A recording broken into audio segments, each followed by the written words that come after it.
നമുക്ക് കൊഞ്ച് കറി ഉണ്ടാക്കാം. അതിന് വേണ്ടി വൃത്തിയാക്കിയ കൊഞ്ച് 3/4 കിലോ, വെള്ളത്തിലിട്ട് കുതിർത്ത കശുവണ്ടി, ചെറിയുള്ളി, ഇത് നമ്മുടെ മുരിങ്ങയ്ക്ക, പച്ചമുളക്, വെളുത്തുള്ളി, ഇഞ്ചി പ്ലസ് ടൊമാറ്റോ ആൻഡ് കറിവേപ്പില. എണ്ണ ചൂടാകുന്നു. ഇതിലേക്ക് നമ്മൾ കുറച്ച് ഉലുവയിട്ട്, സ്പൂണൊന്നുമല്ല കേട്ടോ, ജസ്റ്റ് കഴിക്കണക്ക്. അതങ്ങനെ മൂത്ത് വരുമ്പോൾ ഇതാ 2 ഇതൾ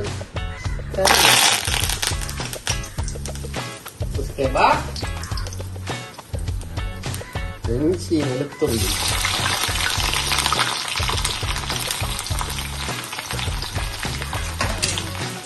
then किंडल.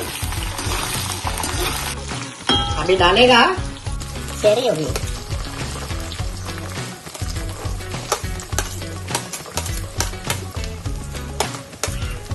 അപ്പോൾ ഈ ഉള്ളി ഒന്ന് ജസ്റ്റ് ബ്രൗൺ കളർ ആകട്ടെ. അപ്പോൾ ഇങ്ങനെ ഉള്ളി മൂത്ത് വന്നതിൽ നമ്മൾ മഞ്ഞൾപ്പൊടി, മുളക് പൊടി, കുറച്ച് കാശ്മീരി മുളക് പൊടി, മല്ലിപ്പൊടി, പിന്നെ ഗരം മസാല, കുറച്ച് ഉലുവപ്പൊടി, കുരുമുളക് പൊടി, ഇത്രയും ഇട്ട് അതിൻ്റെ പച്ചമണം മാറുന്നത് വരെ ഇങ്ങനെ കിണ്ടലോട് കിണ്ടൽ. അതിലേക്ക് നമ്മൾ ടൊമാറ്റോ ഇടും. ഈ ടൊമാറ്റോ ഒന്ന് വഴണ്ട് വരട്ടെ. കൂട്ടത്തിൽ പച്ചമുളക് ഇടും.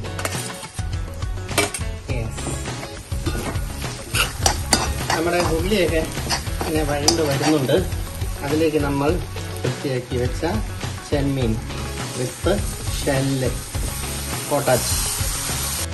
ഉപ്പ് നേരത്തെ ചേർത്ത് കഴിഞ്ഞാലേ കൊഞ്ച് ശരിക്കും വേഗത്തില്ല. അതുകൊണ്ട് എപ്പോഴും കൊഞ്ച് ഇറച്ചി അങ്ങനെയൊക്കെ വെക്കുമ്പോൾ ഒന്ന് വെന്തിട്ട് വേണം ഉപ്പ് ചേർക്കാൻ. ഓക്കെ, ഇനി നമ്മൾ അതിലേക്ക് ഒരു 1/2 കപ്പ് തേങ്ങാപ്പാൽ ഡൈല്യൂട്ട് ചെയ്തത് പതുക്കെ പതുക്കെ ഒഴിച്ചു കൊടുത്തിട്ട് ഇങ്ങനെ ഇളക്കും.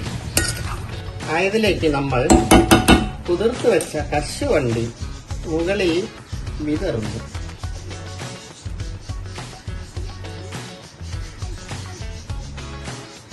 ബാക്കി 5-6 കശുവണ്ടി അനുവിന് തിന്നാൻ കൊടുക്കുന്നു.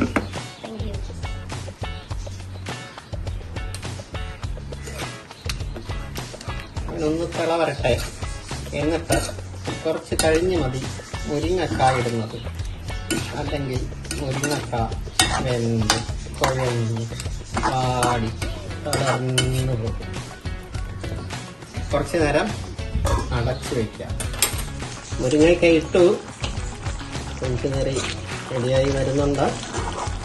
ഒരു 5 മിനിറ്റ് കൂടി കഴിയുമ്പോൾ ഈ ചാറൊന്ന് വറ്റുമ്പോൾ അടിപൊളിയാകും.